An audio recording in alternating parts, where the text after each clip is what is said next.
Here's my advice of the morning on a Monday. Don't open up mail that might be mildly important on Sunday night. Don't do it, okay? You are bound to be disappointed because nothing that comes in the mail anymore, at least for me, is all that good. It's just bills and garbage and junk. USPS, you're saying, right? Yes. Don't do it. Do not do that to yourself. But you opened then mail again, on Sunday night last night? Yes. Oh. I just sit there and it just, lies there. And then I decide to open it at some point during the weekend. That's how I do it. Yeah. I'm not one of these get my mail at the same time every day guys, open it up. Maybe it's generational. I don't know. Good luck getting your mail at the same time every day. Yeah, well, that's a good point, too. I open the mail, and what is it? It's the proposed property tax increases from Johnson County, from the city of Olathe, from the state of Kansas, and the schools, and on and on and on. And the proposed increase is nearly 5%. Now, you might say, well, that's not too bad. No, it's actually really bad. When you talk about the city, the county, and the state all trying to get nearly 5% more of my money, and as a result, your money as well. I'm sure this is happening right now. The state of Kansas started sending these out in the last few days. And you're like, well, 5% is not terrible. Could be Jackson County, Missouri. Yeah, I guess that's one way to look at it. I suppose if your standard of what is incompetency is Jackson County, Missouri, then sure. Yeah, I guess it always could be worse. But when the city and the county and the state are all gunning for 5% more of your tax dollars, right? Think about that. Inflation over the last year was about 2.7%. They want a nearly 5% increase, basically a 5% pay raise. They want 75% more than what the current inflation rate is when it comes to Olathe and Johnson County and the state of Kansas.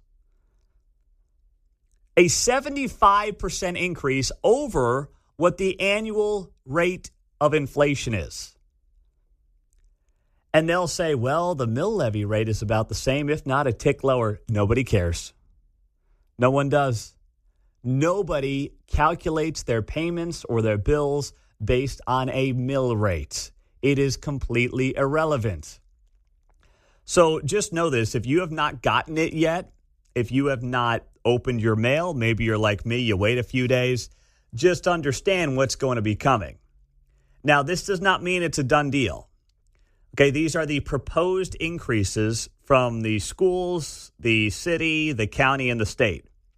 They then, on this letter that you will get in the mail, will give you dates on when the county, the city, and the school boards are going to meet to potentially confirm and go ahead with these increases in your property taxes. But based on the abuse that Kansans and Missourians have seen on property taxes in recent years, when you look at a 5% hike, you might say, well, whew, boy, dodged a bullet. It was 7-8% the last couple of years. Don't let them off the hook. Do not let these people off the hook. I'm sorry. No, we can't do it. Okay? If they wanted to have an increase in property taxes that was about in line with the rate of inflation, I'd still be annoyed because they've exceeded the rate of inflation the last couple of years, but I would at least understand it. But right now, no way, no how. You want 75% more than what the rate of inflation has been? These guys and gals that run these cities and the county and Johnson County in particular, they are just so offensive to the common sense taxpayer. But you know what? They let that ship sail a long time ago, John. They may have their eyes on the dollars. The economy is swimming with NPR PBS donations. What are we talking about? Well, you know what? They can raise that on their own. They can do a little fundraiser. They can give out bumper stickers like NPR and PBS. Be my guest. I don't care. At least they're giving you something for your money. It's not clear to me what Johnson County, Kansas does for anybody big picture. Remember, the county is really not intended to be anything more than an overseer, run a sheriff's office, and that's about it, right? Fix the county roads. A lot of this stuff that you think about day to day is done by your city. It's not done by your county. But man, they love spending it in Johnson County. When your budget goes from $900 million to $1.9 billion in less than a decade, I'd say you've got a spending problem. Now, speaking of things happening in Johnson County over the weekend, I don't know if you saw this, but according to supporters, there were 2,000 people spread up and down Metcalf on Saturday from 80th Street to 103rd Street by organizers. What were they doing down there? Well, they were having a protest for no ICE in Johnson County. Support our immigrant neighborhoods and say loud and clear, we do not support ICE kidnappings in Johnson County. And what did they want people to do?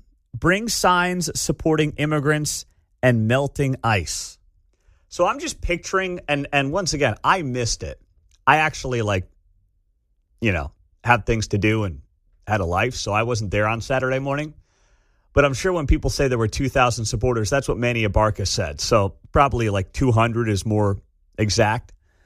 But I'm just picturing a bunch of people standing on the side of the road on Saturday morning, which was hot as could be that day. It was like a 90, 95-degree day here in the Kansas City area.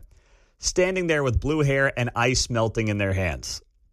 I like that visual to me. I wish I did a drive-by.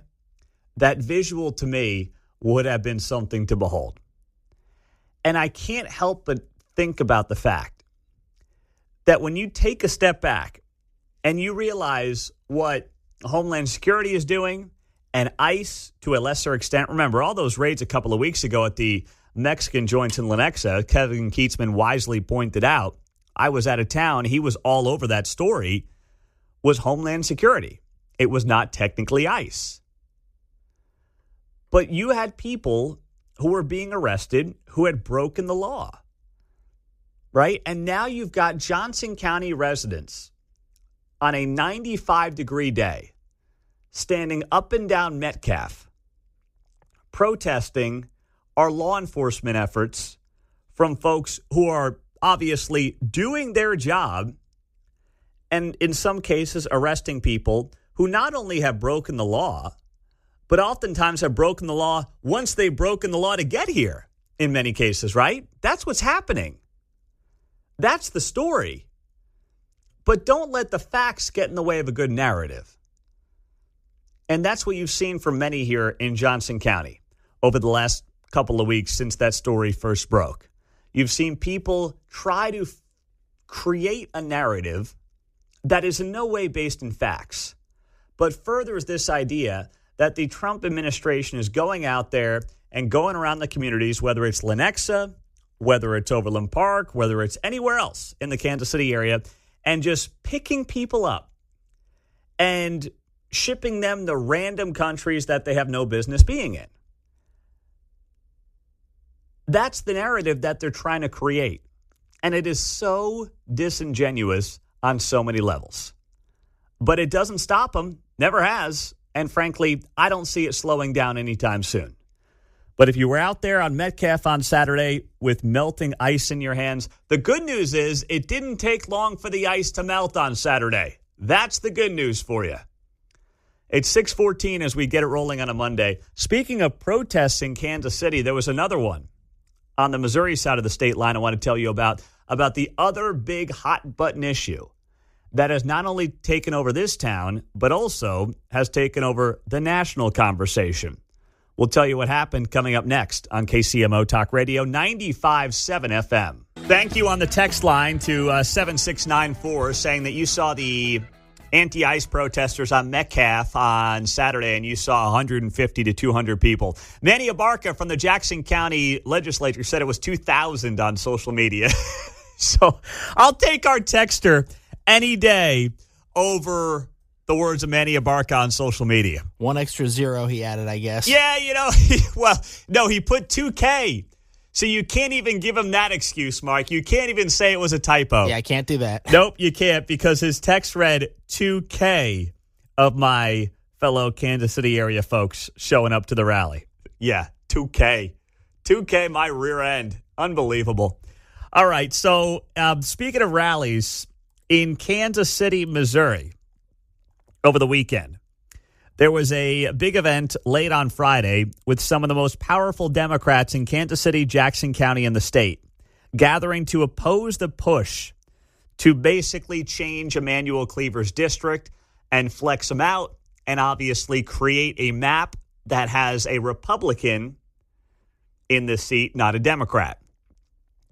And in talking to a couple of people over the weekend, it sounds like this is more or less a done deal. Like, this is going to happen in Missouri. They're going to meet next month. They are going to spend some time on their veto session. And then they're going to go out there and they're going to redraw Missouri's congressional map from a 6 Republican, 2 Democrat map to a 7 Republican, 1 Democrat map. And that would squeeze out Emanuel Cleaver. Now, this is something that I have warned Republicans on for a long time. Be careful what you wish for. I understand the want to basically stick it to some of these blue states who have absolutely gerrymandered themselves to the point where Republicans have almost no representation in Congress despite having 35, 40, 45% of the vote. I understand that want. I really do. But then I take a step back and I say politics changes very quickly. We've seen that over the last 10 years. And you may say, we've got a 7-1 map, and suddenly that 7-1 map in 5, 10, 15 years may look 5-3, may have some more competitive general elections than what you've got right now. So Channel 41 was covering this event on Friday. It included a bunch of Democrats that are members of the State House and the State Senate, and here's what that sounded like. Your voice matters. Your vote matters. And we will fight to ensure that we have both protected.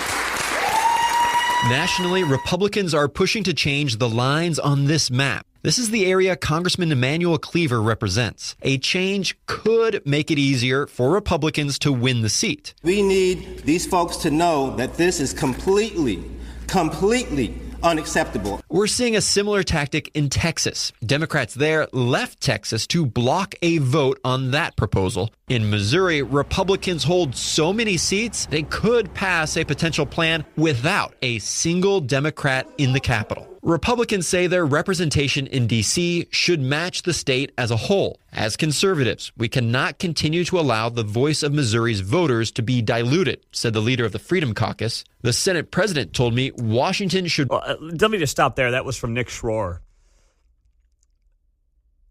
Missouri Republicans technically are already overrepresented in Congress based on the breakdown and the makeup of the state, which is 60% Republican, 40% Democrat. Right now, it's 6-2, meaning it's 75% Republican, 25% Democrat. So there's a case to make for the Missouri Freedom Caucus on redrawing the map, but that's not it. Like, even these guys and gals, but mostly guys, in the Freedom Caucus can't get out of their own way. They keep stepping on their own you-know-what because, frankly, most of them aren't all that sharp. And it's like, guys, there's a case to make here, but saying that you don't want Missouri Republicans to be underrepresented in Congress, no, that's really not the problem. The case to make is, hey, Democrats have done this, and we tried to do it fairly on a 6-2 map, but look at some of these gerrymandered blue states, so if it's fair there, we're going to play the same game here. I don't love the argument, but that's the best argument they've got. Reflect the values of our conservative majority at home. Just this month, we've seen how Cleaver has his hands in federal funds connected to local projects. Grandview and Kansas City both launched programs with Cleaver's help. Knowing that someone went out on a limb for us to make sure that it gets taken care of so that people can live in a home that's clean, healthy, and safe, that's everything. The Missouri governor has not yet formally asked legislators to change the maps. Under the circumstances, if you stay ready, you don't have to get ready. That's right. So... There you go. That's Channel 41 with the coverage over the weekend. This rally happening late on Friday in Kansas City, Missouri. You're not hearing as much from Emanuel Cleaver as I thought you might. Now, yes, he's obviously talking about this, but I feel like I've heard more from Quentin Lucas on this story than I have Emmanuel Cleaver, the guy who actually is the one who's going to get squeezed out of this seat. And I don't know why that is. I don't know if Cleaver's trying to work this thing better behind the scenes, but I'm not sure it really matters. Mike Kehoe told Scott Fawn of the Missouri Times over the weekend on his show, Missouri Week in Review, or This Week in Missouri Politics, sorry. Sorry, Scott. Didn't want to screw up the name of the show, my man. But he told Scott Fawn that, well, it's not a done deal. He kind of hemmed and hawed on the whole thing a little bit. But from what I'm hearing from people in Jeff City, it is all but a done deal. They are going to switch that map up from a 6-2 map to a 7-1 map. And part of that is because Mike Kehoe knows that if he potentially doesn't do it, he's going to have a headache on his hands when he wants to run for re-election. Trump will pick somebody, he will support that person, and that will be the end of Mike Kehoe's reign as governor of Missouri. It's really that simple. I'm not saying that's right, not saying that's the play, but it really is that simple right now. Trump will come in, he will get a candidate for 2028, and he will blow out Mike Kehoe in a primary. And Mike Kehoe, understandably, doesn't want any part of that. The Trump people being ticked off at him in D.C. would not be good for a guy who does want to move the ball forward for the state of Missouri. It just creates a new set of headaches that he frankly doesn't want to deal with. So that's how we end up in the situation that we're in right now. Coming up after the news at the bottom of the hour on KCMO. The president has a big planned announcement today for D.C., but how could it impact us here after a tragedy in Kansas City? We'll explain next. We'll see if Kansas City can learn a thing or two from the president's press conference today. It will be happening at 9 o'clock our time. We were scheduled to have on one of our friends at Fox News Radio, Jared Halpern, but he is going to be covering that press conference live, 10 Eastern, 9 Central, as the president is set to announce federal law enforcement helping out with the crime in Washington, D.C. Now, once again, this is not specifically relevant to what's happening here in Kansas City, but it is because of the obscene record-setting levels of violent crime we've dealt with in this town going back to 2020.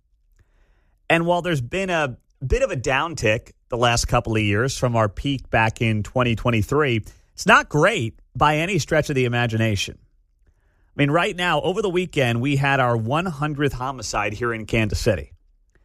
And the worst part is that it was a 16-year-old, Traylon Sibley. What happened? Well, police are investigating after a gunman shot into a Kansas City home on Saturday night and killed a teenage girl. It was about 10 p.m. Officers were called to the area of East 36th Street and Norton Avenue on reports of a shooting. The officers arrive.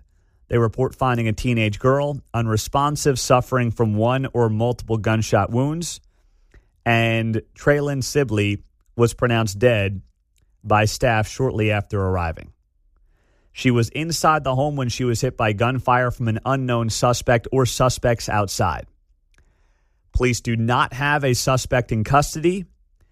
Crime scene investigators and homicide detectives are obviously on this, but especially when you're talking about children, it just hits home even further, especially a 16-year-old that may not have even been the intended target here in any of this. It's hard to fathom and understand how a 16-year-old girl could really be the target of something like this. But it led to Mayor Lucas putting out a statement over the weekend on this tragedy. His statement read as follows yesterday. Kansas City Mayor Quinton Lucas issued this statement following the tragic death of a teenage girl on Saturday night. With her passing, Kansas City has reached 100 homicides for 33 of the past 40 years. Here was the statement. Each life taken by violence is a tragedy. This year has seen far too many tragedies claim the lives of women and girls, including last night's. Our hearts break for the passing of another teenage girl in our community and for all the lives and families affected by these preventable and cowardly acts. We'll continue to be a city that invests more resources for those leaving domestic crisis enhance opportunities for our young people, and focus on violent offenders for swift and certain justice and severe consequences. We will never stop fighting for a safer Kansas City for all. Here's my question for you at 6:37 on a Monday morning. Now that Mayor Lucas has been in office for the last 6 years, how much blame do you put on him for this? 913-408-7957. That's our text line and our studio line. How much blame do you put on Quentin Lucas for these homicides that are still wildly out of control in Kansas City? Early in his tenure, in 2020 during COVID and George Floyd and all that stuff, I said, listen, the guy had been in office for a year. He deserved some time to try to turn this thing around. But he will oversee not only the deadliest single year in Kansas City history, which, interestingly enough, was 2023 with 182 murders, but he also is going to oversee the deadliest 5-year period in Kansas City, Missouri history when all is said and done. We are ahead of last year's numbers in Kansas City, Missouri year to date. And I'm looking at this and I'm saying to myself, just as a bystander who obviously has the mayor on the show every single week, if he had spent more time working with state lawmakers and lobbying for things that he believed would improve the state of affairs in Kansas City when it comes to violent crime, we would have been so much better off. Instead, he went to political war with them. He wanted to butt heads with them. He wanted to get on MSNBC as a guy who is fighting the Democrat fight instead of saying, what do I actually need to do to get things done, to work with the state of Missouri to try to improve the violent crime situation in Kansas City, Missouri? And that's the part where I think he largely failed and let the city down. Don't get me wrong. I think there are some issues that the state needs to be looking at, and we've talked about those ad nauseum on the show. But a lot of this, too, is the mayor not using his bully pulpit to rip Jean Peters Baker, the former prosecutor, for the awful job that she did as Jackson County prosecutor, especially in recent years, where criminals were running rampant, where she was slapping people on the wrist, where she was not treating low-level crime the way it needed to be treated. You get the low-level crime taken care of, suddenly you're going to clean up a lot of the serious violent crime. She didn't view it that way. And what did you have? You had the inmates running the asylum. And you're not going to dig out of that overnight. It's going to take time. I'm high on Melissa Johnson. Certainly, I think she can't be any worse than Jean Peters Baker. I have reason to believe that she's actually going to take this department in a very good direction in Jackson County. But at the same time, you know, she's not going to fix that in 6 months.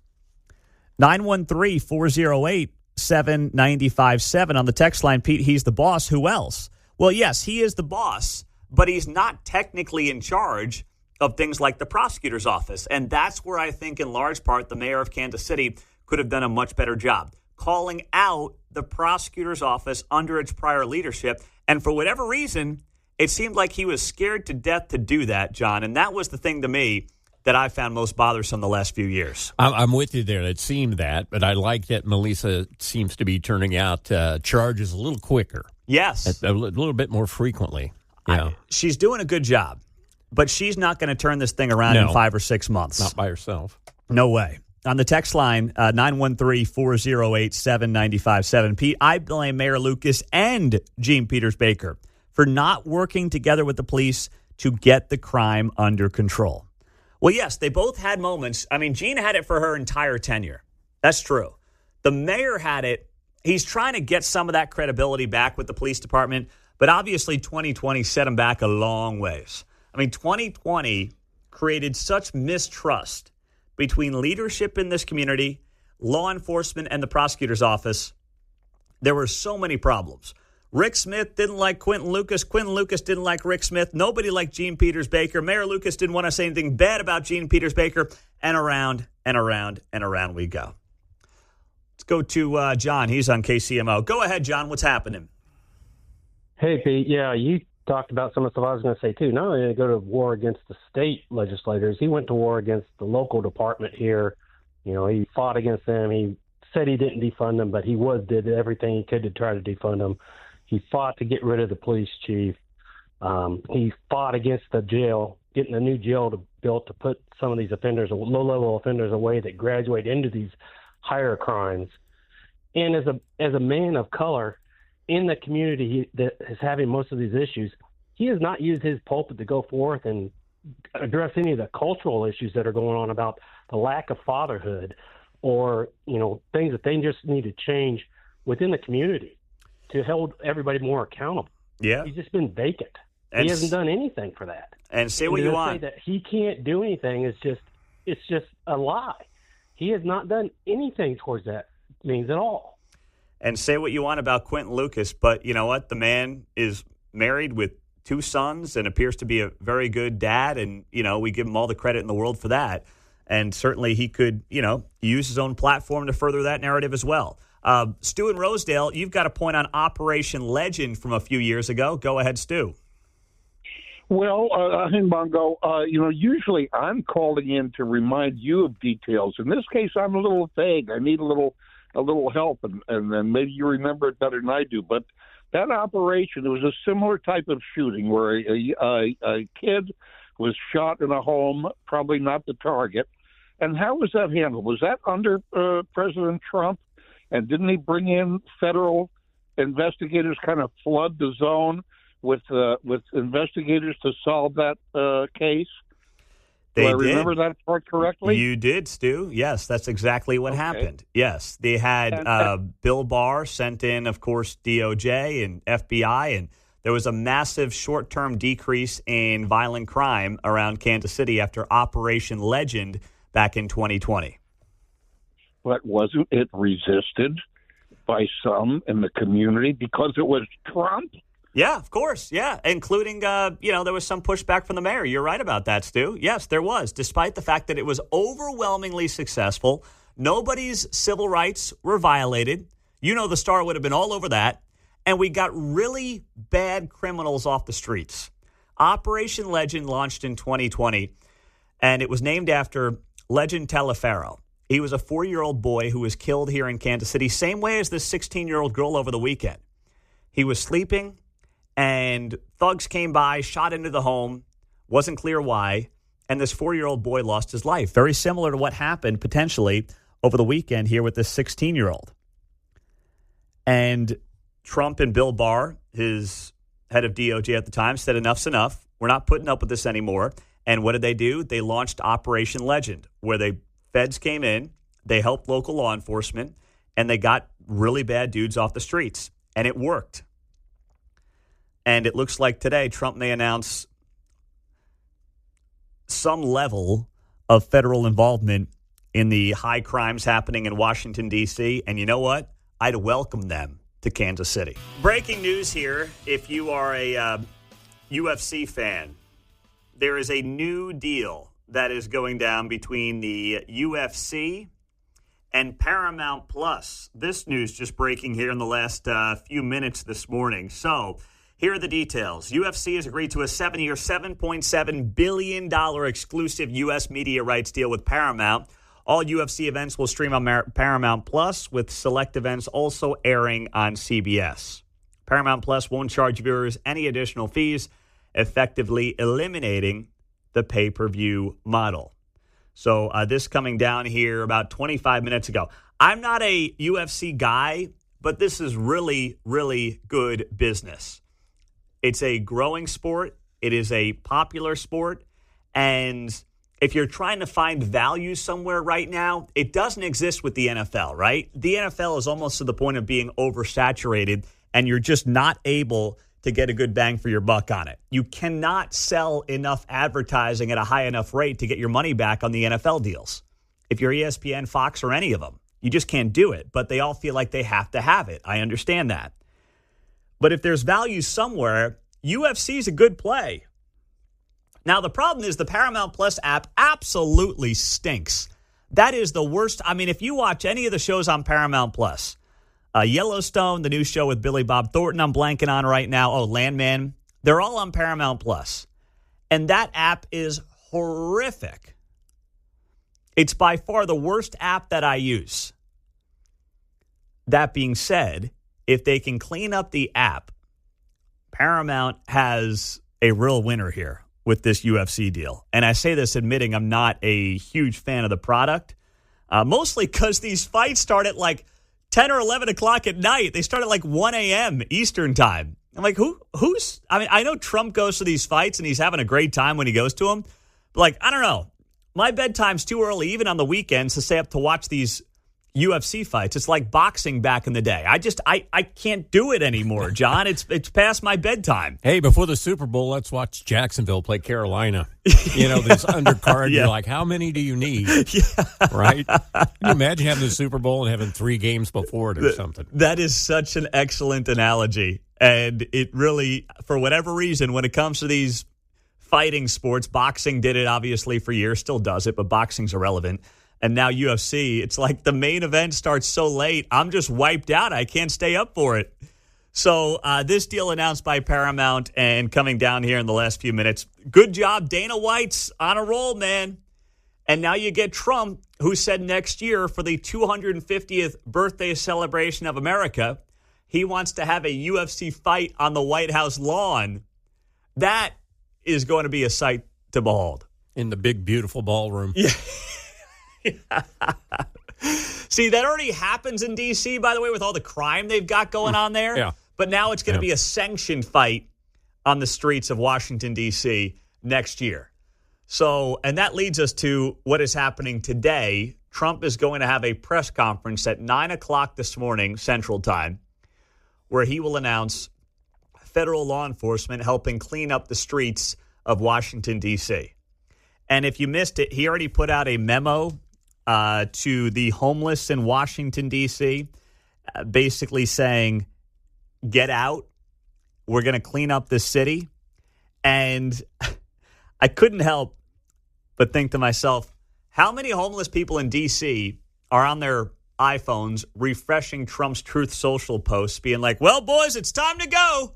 The president has put out a Truth Social saying the homeless must immediately move out of Washington, D.C. It's time for us to pack up and leave. Like, who's going to alert the homeless that the president has put out a social media post informing them that they've got to go? Who actually goes around and, like, informs these homeless encampments that they've got to pick up and get out of Dodge? I don't know who that is, but I don't think it's the homeless camps that are out there refreshing Trump's Truth Social. Something tells me that's probably not the case. But maybe they'll catch some of the press conference today coming up at 9 o'clock Central Time. And with so many major American cities obviously dealing with still rampant crime, it's down from where it was, obviously, during the peak after 2020, 2021, George Floyd, COVID, all that stuff. It still is way too high. And here's why I'm so intrigued by this administration taking a more hands-on approach with Washington, D.C. crime. If it works, it will be a case study in more conservative, tough on crime policies working in a major American city. Because we can all sit here right now and point to different examples over the year, right? We can point to Rudy Giuliani in New York City back in the 90s. We can look at Operation Legend here in Kansas City back in 2020. When the feds came in, when crime, especially violent crime, was reaching record numbers in Kansas City. And what happened? President Trump at the time and former head of the DOJ, Bill Barr, sent in the feds. They worked with then Police Chief Rick Smith. They worked with KCPD, and they got, hundreds of guns off the streets, hundreds of bad guys off the streets. And you saw a precipitous decline for the following couple of months in violent crime in Kansas City. So we have those case studies, but we don't have anything like long-term to latch onto in the last bunch of years because these major American cities are all run by the same people. If Trump essentially takes over the crime fiasco in Washington, D.C., and he leans in and he gets tough on crime, Now, I don't know how this works in terms of working with the judges and the prosecutors because they're a mess, too, in most of these cities. As we well know in Kansas City, even though we're hopefully getting better with Melissa Johnson. I don't know how that part of this is going to work, but I will say, if he suddenly turns around the violent crime situation in D.C. by just having a more tough-on-crime approach, that may open up millions of eyes around the country where people are out there and saying to themselves, wait, hold on a second. You mean this is not just like a theory? You mean this can actually work? It could be a game changer when you talk about the politics of urban centers all over America. If it does work and if it works quickly. And boy, do I hope it does. Steven's in Kansas City, Kansas. Go ahead, Steven. You're on KCMO. Pete, man, we are too spoiled. I tell you what, like decades from now, we'll reminisce about. Remember the time Trump cleared out Washington D.C. in 1 week? He just went on True Social and declared it Liberation Day against crime. I mean, I heard this morning that Judge Janine is gonna be doing most of the legal work, which I think is great. I mean, this is in a nutshell. This is part of what I voted for. I mean, I can't speak for a lot of other people, but this is like the stuff that you dream about. You know, the perfect test case of it's federalized. The Trump is perfectly all of the rules are in his favor because it's a federalized territory. I mean, like you said, this is a test case to show the rest of the country, you know, what we can do. I guarantee you that thing. But my favorite part of the post was he goes, "If you're a criminal, stay right there. We'll get to you. We'll pick you up." Thank you for your attention to that. So if you're a homeless person, you'll get the services you'll need. We'll take you out to the Air Force Base and get you food or education, or we'll put you at the end of the bus line so you won't terrorize anyone. But if you're a criminal, you stay right where you're at. We'll take care of you. Yeah. Thank you, Steve. This is just the kind of stuff you just dream about. Yeah. Thank you, my man. I appreciate it. People are aroused. I haven't seen people so aroused in a very, very long time. Stephen is excited on a Monday morning. Listen, my hope that Washington, D.C. gets cleaned up is more about what it can mean for cities all over the country, including here in Kansas City, where we are on a stretch of the deadliest 5-year run in the history of this town, including 2023, which was the worst. And the people in charge still just point to the red state and say those guys are to blame. We used to have a class called Arts and Ideas at Baker, and you would compare and contrast paintings. So you could compare D.C. potentially and contrast it with the New York City thing and Mom Donnie, and we'll see, compare and contrast. Chicago, Kansas City, L.A., compare them all. If this thing is a big success, we'll find out what the plans are this morning at 9 o'clock. Well, it could be a game changer for urban cores around America. We'll have to wait and see. Mike Kehoe has spoken. The governor of Missouri has been insistent in a conversation he had with our good friend Scott Fawn of the Missouri Times over the weekend that this redistricting plan in Missouri is not necessarily a done deal. But that's not what I'm hearing. I'm hearing it's all but a done deal. That they will go from a 6-2 map in Missouri for congressional seats to a 7-1 map. Only a matter of when. But Mike Kehoe over the weekend joined our good friend Scott Fawn. And he was down at the state fair. He got an in-person interview with him. And he talked to him on This Week in Missouri Politics. And here's what the governor of Missouri said about the potential redistricting in Missouri. It doesn't seem like a Mike Kehoe thing. Well, what does seem like a Mike Kehoe thing is making sure that the Speaker in our U.S. House of Representatives stays there. I mean, Hakeem Jeffries does not match Missouri's values. And as you know, the conversation about the map is not new. It's been going on since 2021. Remember how bogged down the Senate got over the existing map that we ultimately passed? There was a lot of grinding of the teeth in there. Can you tell Missourians that whatever map is sent to you, it'll be something you approve, not something that's done in Washington? I can tell Missourians that whatever map that comes to me will be something that I'm in favor of. You think it's going to happen then? Well, I would say there's a chance, but, there's some moving parts that we've all got to put together, and we're going to work really hard to try to figure out a path. Governor Kehoe, thank you so much for the time. We got to let you get back to enjoying the state fair. Hey, thank you for showcasing. That was the end of the conversation there between Mike Kehoe, the governor of Missouri, and Scott Fawn from the Missouri Times. And Scott doing a great job with that show as always. So Kehoe is playing it close to the vest when he says, well, we'll have to see how it plays out. My understanding in talking to people is that if it doesn't happen, it would be a shocker. If Missouri does not end up next month when they go back for veto session, also redistricting the state map, it would be a huge upset where they go from a 6-2 to a 7-1 and Cleaver's out. Now, Cleaver has obviously been quoted on this, but he has not been outwardly super vocal about it.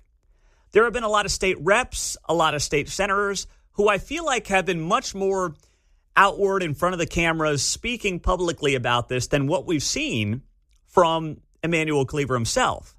And I'm not clear on whether or not that's because Cleaver has been working hard behind the scenes to try to save himself. I don't know the answer. I have no idea. But it's interesting to me that he has not been front and center. I feel like I've seen more from Quentin Lucas on this than I have Emanuel Cleaver.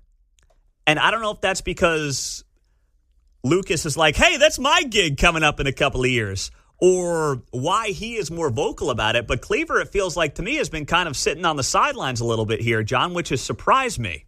I see. Well, the more I would hear from him, the more likely I would be inclined to go for redistricting, on the other hand. Well, to his credit, maybe that's exactly it. He had an initial statement. Yes. Right? Yes. What, first day, first week in there? Mm-hmm. And then that's it, to your point. Everybody else is doing all the barking. That's where the self-awareness factor matters. And I'm not saying Emanuel Cleaver's the most self-aware guy. You mustard moo. I mean, he was that guy too, so there's only so much self-awareness to go around. But you compare that to Quentin Lucas, who sometimes can be his own worst enemy, right? When Quentin Lucas gets loud and barky, it just pisses off Jeff City, and then they get annoyed, and then they do things on purpose just to spite Quentin Lucas. That has happened between the mayor of Kansas City and the state legislature. Sometimes just being quiet, putting your head down, and minding your own business can be the best thing that you do for your own self-preservation. And I don't know if that's what Cleaver's doing here or what exactly is going on. But if it is, then you know what? I'll give the guy some credit, John. Yeah, well, if he had another 10 years in office, maybe he would be barking a little louder, right? But, you know, he's ridden the gravy train about the last stop. Yeah. He's been on that gravy train for a long time. Ain't that the truth as well? But he is a guy who would pick he would have his hand-picked successor, right? I do think that for the last few years, Emanuel Cleaver, who's, you know, if he's not 80, he's approaching it. He's been looking at this and saying to himself, okay, what does my off-ramp look like? When does it happen? And who exactly do I want to replace me? And I promise you, no matter what they say about each other publicly, Emanuel Cleaver is not going to be the guy that picks Quentin Lucas to be his successor. And I know the mayor always gets mad when I say that there's, you know, not a lot of love lost between the two, but I promise you that's the case. Emanuel Cleaver does not want Quentin Lucas to be in that seat if that seat remains as is or is still a somewhat winnable seat for Republicans. That's not something that he wants to see happen. So now you tie it back to what's likely going to happen, and either way, Quentin Lucas may actually be better suited for this new made-up 5th congressional district than what it currently is, where it's more of a blue district, obviously, but if it becomes red-ish, Quentin Lucas may say, you know what, I'm going for it because I'll appeal to some moderates. He may go that route, John. Well, I was checking to see if there were any American Association baseball franchises in the D.C. area to see if Frank could pick up a little extra bucks. Should he be the chosen individual? No. See, better the devil you know sometimes, right? No. Maybe Frank's so confident in his current position because he thinks he's got another one coming up. Would you stop giving our worst politicians really bad ideas around here? Oh, it's so bad. I'm sure it occurred to him already. I know, but stop with that. On the text line, 913-408-7957. Pete, Cleaver might be eyeing the retirement It's time to get back into the car wash business. Oh, come on now. Come on, Doug. Come on. Come on. I needed a car wash joke somewhere in there. Someone had to make it for me. No, you gotta stay in Congress and ride the taxpayer gravy train to pay off the car wash loan. That's how this works. Well, there is a big infrastructure project in Grandview running from Blue Ridge, and it'll go past the place there. So maybe get his final project in. Oh, my goodness. Oh, my goodness. So, when it comes to Kehoe, I think he knows he's going to ruffle a lot of feathers.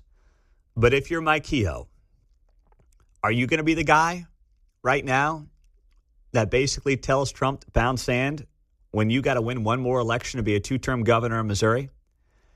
If he was in his second term, Kehoe might try to figure out a way out of this thing. But if he doesn't do this, you know and I know how the game ends. Trump finds a candidate to primary Kehoe in 2028, and he'll get his doors blown off. You know that Bill Eigel or somebody else would line up to be the next governor and would lobby to Trump and say, I'll be your guy, I'll get a 7-1 map and, yada, yada, yada, and then Kehoe's toast. So he knows that's part of the game here. Not saying it's fair, not saying it's right, but it's where the political landscape is right now in this country, especially inside of the Republican Party. So what do you do if you're Mike Kehoe? How do you balance this thing to say, well, I don't think a 7-1 map is the play, if that's how he feels deep down?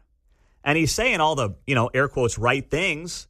Well, Missouri's not a Hakeem Jeffries state. No, I get it, but that's not really necessarily how the Speaker of the House decision works, right? As long as you figure out a way that you still have the 5th district and then also Sam Graves' district and then also Mark Alford's district to be R plus double digits, that's what you got to do right now. If they can draw that map, then it takes away the concern that you're going to create 3 purple districts on the western side of Missouri. If you can figure that out, then I guess it's game on. But if you can't, if that path does not exist, then you got to be careful what you wish for. Country music singer Zach Bryan has ticked off all of Kansas City, but you know who I have a bigger problem with is Patrick Mahomes' trainer, who just can't get off of social media. He just can't. If you Google or look up the story if you haven't seen it, Zach Bryan got into it with Chiefs fans over the weekend on social media, and he came out and said that he would never play again in Kansas City. Why? He's an Eagles fan. He posted on social media over the weekend, and where are all the three-peat people from last year? And we know that was in reference to the Chiefs trying to three-peat for the first time in NFL history. So Chiefs fans start responding.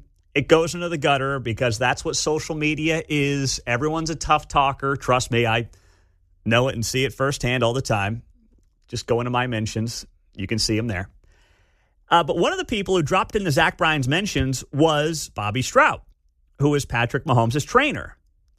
So Zach Bryan says in response to someone, please understand I will never play in Kansas City. Now, apparently he was here in 2023 at T-Mobile, and he had 20,000 fans there.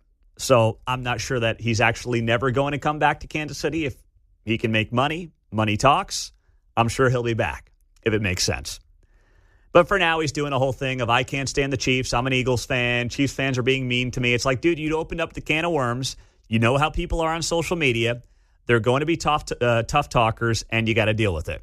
You started the whole thing. No one went after you. But why? 3 weeks after, he gets Keatsman worldwide news.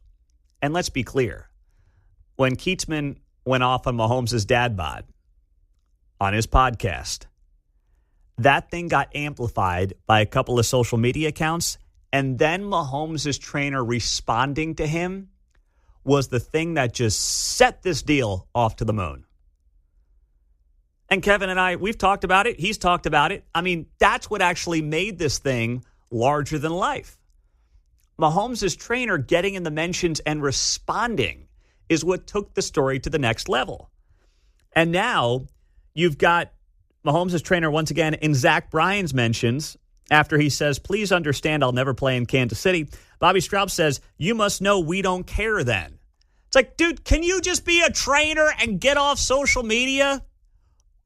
What is the point of the trainer getting into the biggest social media spats happening with Chiefs fans on whatever the topic is? It's like, just focus on the squats and the deadlifts and the bench press and make sure the guy's in the best shape possible for a big year as he's set to turn 30 years old, trying to get back and win a Super Bowl. Just please focus on that. I don't want to hear from trainers. I don't want to know trainers.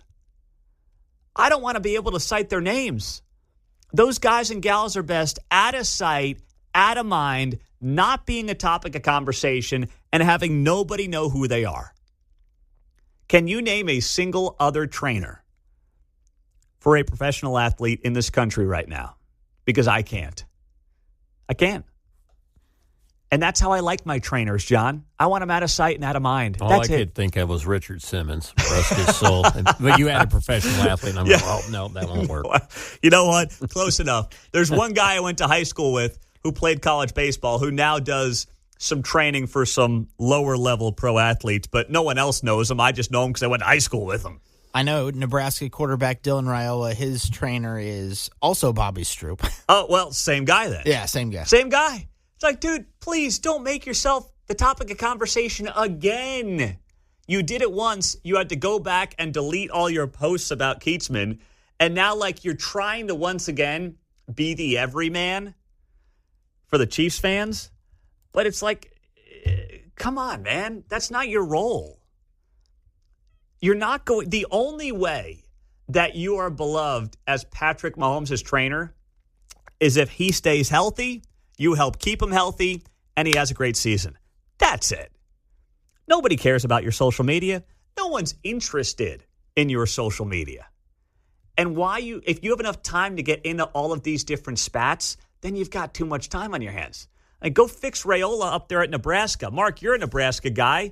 I know there's big expectations up there, but let's be honest. They've had big expectations for the last 10 years, and they've fallen flat on their faces every single year. Oh, yeah. He'd have a big year this year. We'll see. Matt Rule's he turns programs around.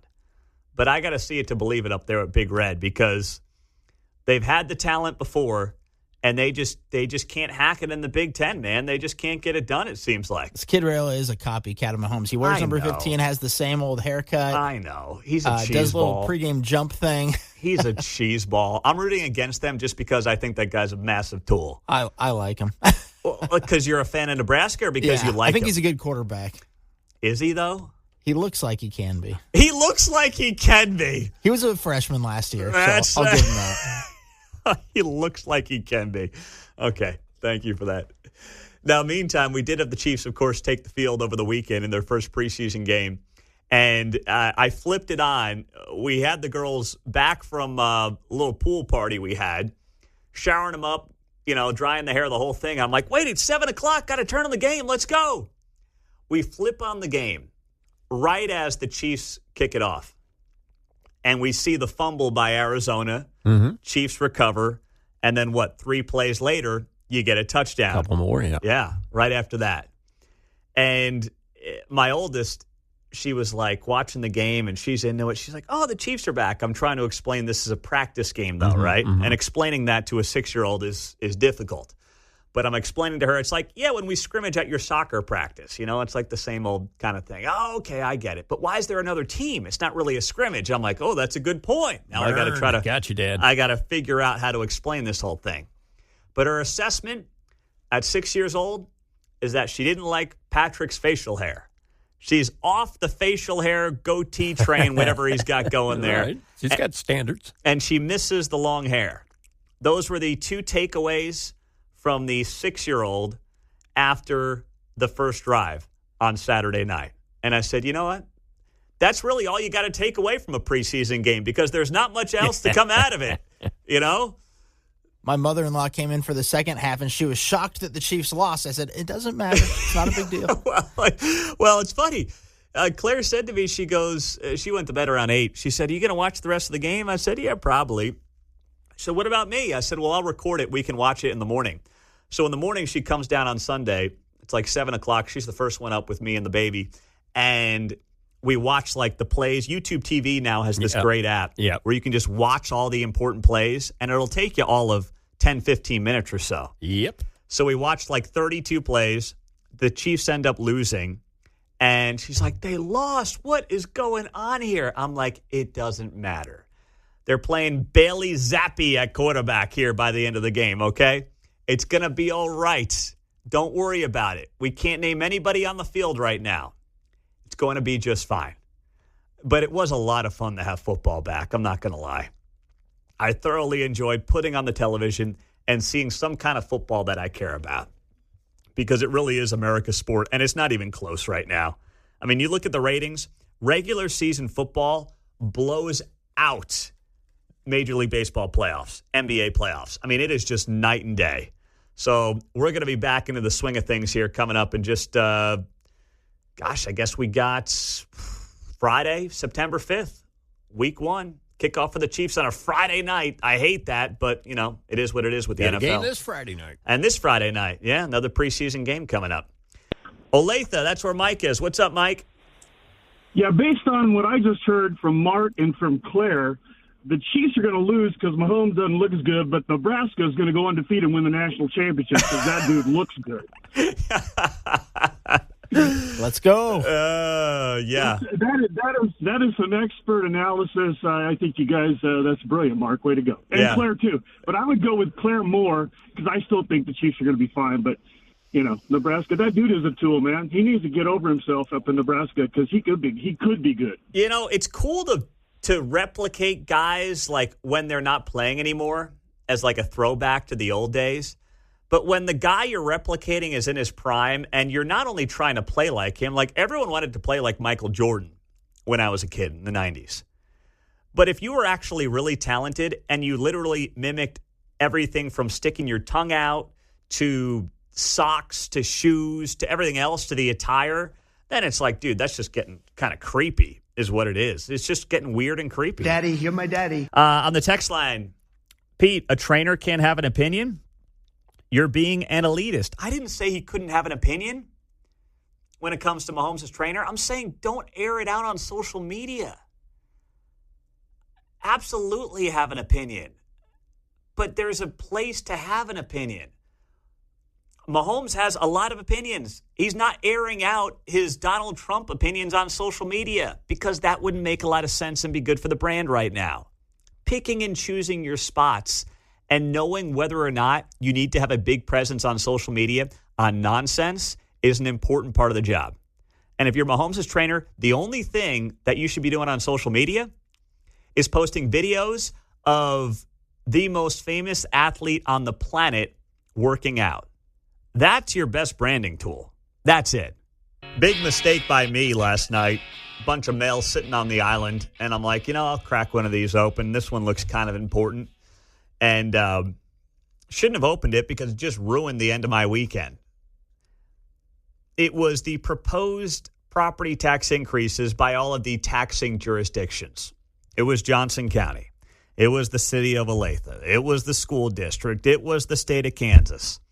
And I open up this piece of mail, and to the state of Kansas's credit, this is part of a bill that passed a few years ago where now they have to basically tell you what the proposed property tax increase is from each of these taxing jurisdictions, and they tell you when these entities are going to meet, if they have to meet, to potentially finalize their budgets that will increase your property taxes by X amount of dollars. So you'll all get this in the mail on the Kansas side of the state line. And make sure you open that piece of mail. I don't know when it came. I just kind of, open the mail every couple of days, few days. Kate usually grabs it, and then I see my stack sitting there, and then I, at some point, get around to opening it because it's never fun. It's always just bills or something. Don't get me wrong. I pay all my bills on time. I'm a Dave Ramsey guy. But I do let it linger for a couple of days and just figure I'll get to it when I get to it. Mine's supposed to come in the mail today. I have a thing that I get an email that shows me what pieces of mail are coming in, so I know if I actually need to check it or not. Oh, that's nice. Now, the Postal Service, what's their hit rate on those? I mean, they say something's coming tomorrow and it shows up in 7 weeks. How does that work? Every morning it shows me what's actually coming. Oh, what's coming that day? That day, yeah. Oh, okay. All right. So they can't screw that up too much. Yeah, hopefully not. All right. Well, make sure you look at yours right away, Mark, and make sure you're in a good frame of mind when you do it. Yeah. Okay? I'm not excited, but I'll open it. Yeah, please don't be. You won't be. Because when I open it, here's what I see. Johnson County, city of Olathe, state of Kansas, the worst offenders. Now, the state of Kansas, the number's really small because most of your property taxes don't go to the state. They go to your city, they go to your county, they go to your schools. But you look at the state, the city, and the county, and they all are proposing increasing property taxes by 5% on a dollar figure. I don't care about mill rates. No one's like thinking about mill rates when they're paying their taxes. They're thinking about what the actual dollar figure is. And while that may be less than what we've seen over the last half a decade or so, remember this. Inflation for the last 12 months was 2.7%. The proposal on average calls for these jurisdictions to get a 4.8% increase based on my math and crunching the numbers. So they want 75% more than what inflation is. In Johnson County, in my case in Olathe, and from the state of Kansas. They want a 75% increase over the rate of inflation. They can't help themselves. How do you think Johnson County goes from a budget of $900 million less than a decade ago to now a proposed budget of $1.9 billion with a B? $1.9 billion. And I know some of you on the Missouri side are going to say, boy, come on over here to Jackson County. You know what real tax screw jobs are like. Yeah, that's not really the point. Okay, just because there's total incompetency, that's going to result in, I believe, the recall of the county executive doesn't mean that, well, at least Johnson County is not as bad as Jackson. To me, that doesn't really matter. And we shouldn't view our governments through the prism of, at least they're not as bad as those guys. We should expect better. We should expect some level of fiscal responsibility and sanity. And none of these folks have it anymore. Johnson County, that ship sailed a long time ago. They don't care one bit. Same issue when it comes to many of the cities in Johnson County. Olathe, Overland Park, Lenexa, they're all the same. They are growing government at rapid rates. And they had a built-in excuse the last few years saying, well, inflation's out of control. We got to pay people. We got to pay more for this. Costs are up, everything else. They had a built-in excuse. And it was always an excuse, but at least it worked. And they never said like, boy, we got to figure out how to pinch our pennies and we got to figure out what to do to make sure that we are not soaking the taxpayer. They got a lot going on right now. It was always inflation's up. We have to do this. They never said, maybe we don't need a new courthouse in downtown Olathe. They never said, maybe we don't need a new health department building on 119th and Ridgeview area. They never said any of that. They just used inflation as an excuse. I don't know what their excuse is going to be now. I'm sure they'll find one. But it's absurd to sit there and look at these increases and not be wildly offended if you're a taxpayer who has been soaked by your city and your county in this region over the last half decade. And they do show meeting times when they're going to approve these budgets, so you can go to these meetings depending on your city and your county, and make sure you look that up as well. We are monitoring a press conference that will be happening momentarily from the President of the United States, as he will be, according to reports, Reuters has it here, that he is going to be involving the National Guard and sending and deploying hundreds of troops to Washington. A U.S. official told Reuters. As they write here, a controversial tactic that Trump used recently in Los Angeles to respond to immigration protests over the objections of local officials. Boy, that's a hell of a way to put it. Law and order is always a controversial tactic to the left. Keeping people safe and lowering a crime rate that is out of control in a major American city is definitely going to bother a lot of common sense folks. No, it's going to bother the capital J journalists at Reuters and maybe the opinion editors at like the Kansas City Star. But trust me, not many others are going to be bothered by this, okay? So they write here at Reuters, over the past week, Trump has intensified his messaging, demanding the swift eviction of homeless residents and vowing to jail offenders. He has raised the prospect of stripping the city of its local autonomy and signaled a possible full federal takeover. See, here's what they're scared to death of. They're scared to death of the possibility that Trump's plans of law and order actually work. Because if Trump says, we're going to flood the zone, we're sending in National Guard troops, we're going to help local law enforcement, who I guarantee you deep down want it, at least the men and women on the streets want it, they'll take all the help they can get. If it works, then that is going to be such a blow to leadership in Chicago, to leadership in New York, L.A., and right here in Kansas City, where we had our 100th homicide of the year take place over the weekend. We lost a 16-year-old girl who was just shot in her home. She wasn't out on the streets. It was about 10 p.m. at 36th and Norton, reports of a shooting. And when the officers showed up, they found 16-year-old Traylon Sibley unresponsive. And she succumbed to her gunshot wounds when emergency personnel arrived. We are on what is going to end up being the most violent and deadly half-a-decade run in Kansas City history. 2023 was our deadliest year yet. We are ahead of last year's pace as well, which was not the worst year in Kansas City history, but was right up there in the top 5. We're on that pace. And if Trump is able to bring in the National Guard, help out local law enforcement, have huge success in bringing down violent crime in Washington, D.C., well, suddenly those people in some of the most urban parts of our country who insist that it's state gun laws or gun dealers or, whatever else they want to point to for why crime is out of control, and not the fact that they're short on cops because they can't recruit them because they tried to defund the police 5 years ago. They've got woke prosecutors who will not enforce the law, who slap criminals on the wrist, and judges also who are just as guilty as the prosecutors in too many cases. If they don't want to actually talk about those things and they just keep pointing the finger at gun laws and the Second Amendment and their governors and their state legislatures, well, if Trump has success, they lose all those talking points. Every single one of them. And that's the biggest reason they don't want to see this thing take off. They want absolutely no part of it. They do not want to see this administration say, you know what, no, we're going full-blown law and order. And you're going to see what this actually looks like. Nope, no way, no how do they want to see that work.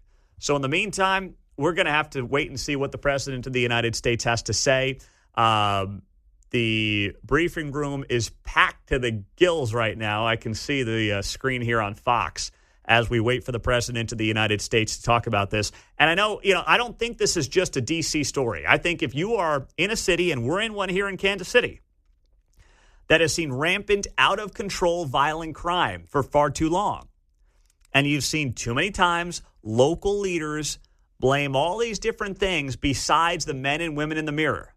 Quentin Lucas not calling out Gene Peters Baker, his prosecutor for all these years in Jackson County. For whatever reason, he didn't want to do it. I don't know why. He had far more political capital than she ever had in this town. At least the last few years he did as the mayor. And he didn't want to touch her. I don't know what photos she had or what the deal was, but he did not want to touch Mean Gene. And I think it cost people in this community. Cost them their lives. I'll never understand why he did not use his bully pulpit to call out an awful Jackson County prosecutor. Now he's got hopefully a better one in there, Melissa Johnson. That was his hand-picked successor. But we'll have to wait and see what exactly she's going to be able to do to try to stem that violent crime tide. And I'm going to give her time. She's not going to fix this thing overnight because she's got to, first off, clean up her prosecutor's office. She's got to figure out what she's working with judges-wise. and she's got to kind of reset the relationship with the police department as well. So there's all that's got to be figured out. But there are definitely good signs that we've seen a few months in, even if the numbers at the top level are not quite there yet. It's like a football team, you know? If you have an NFL team, let's say you get a new head coach, and that first year, the record doesn't show it. The record might still be 6-11, but you're losing one-score games. You're right in it at the very end. Even though your record doesn't show that you've dramatically improved, if you watch the games, you see the improvement. You're laying the foundation for years to come. I think you're seeing some of that with Melissa Johnson, which is encouraging to me. And as soon as the president takes the podium, we'll take some of that here on KCMO Talk Radio. Did you see we had the, on a much lighter note and on the baseball front, speaking of football analogies, baseball analogy works as well. But did you see we had the first female umpire in Major League Baseball behind home plate over the weekend? Jem Powell makes Major League Baseball history as the first female umpire. And you can't make this script up. I guess you could. This would be right out of the Babylon Bee. The first pitch that she calls in a Major League Baseball game was off the plate by like 4 inches, and she called it a strike. Tell me you saw it. Mark, I know you saw it. I know you did. I didn't see the actual call, but I heard about it. It was bad. I mean, this thing, and you know, here's the thing. She's called the game. The first pitch is clearly inside, and she's like, strike! And the batter is like, kind of wants to throw his hands up. He's clearly disgusted by the call. But then he realizes in real time, he can't be the guy in that moment, this historic, air quotes, moment that Major League Baseball is hyper-focused on. He can't be the guy that starts yelling at the female ump on the first ball strike call that she makes in her career. He can't do it. So he just kind of looks down and shakes his head, and he's just shaking it in total, utter disgust. And I'm like, man, this is like the stuff that the Babylon Bee dreams about right now. This thing was 4 inches off the plate. They had the strike zone like thing on the camera so you could see it on the TV. It wasn't even all that close. It's not like it was right on the line on the inside of the plate. It was off by at least 3 inches. So she's not much different than the other umps in the league. That's fair. That's fair. That's okay. All right. That's fair. She's taken after Angel Hernandez, who would probably be the worst umpire in Major League Baseball history. Do you remember, who was it? Armando Galarraga, I think was his name. He had the perfect game for the Tigers that was blown by an umpire at first base. One of my good buddies growing up has not watched a full game of Major League Baseball since then because he still is ticked off about how that went down. Still to this day, he will, and to his credit, I think he's held up his end of the bargain. I'd have to look up what year that was, but I'm almost, that's got to be going back 15 years. Yeah, June of 2010. First base umpire Jim Joyce called the runner safe, and it blew the perfect game from Armando Galarraga with the Detroit Tigers on June 2nd of 2010, and he's held up his end of the bargain. He's also a Yankees fan, and they're having a tough time anyway, so screw him, as far as I'm concerned.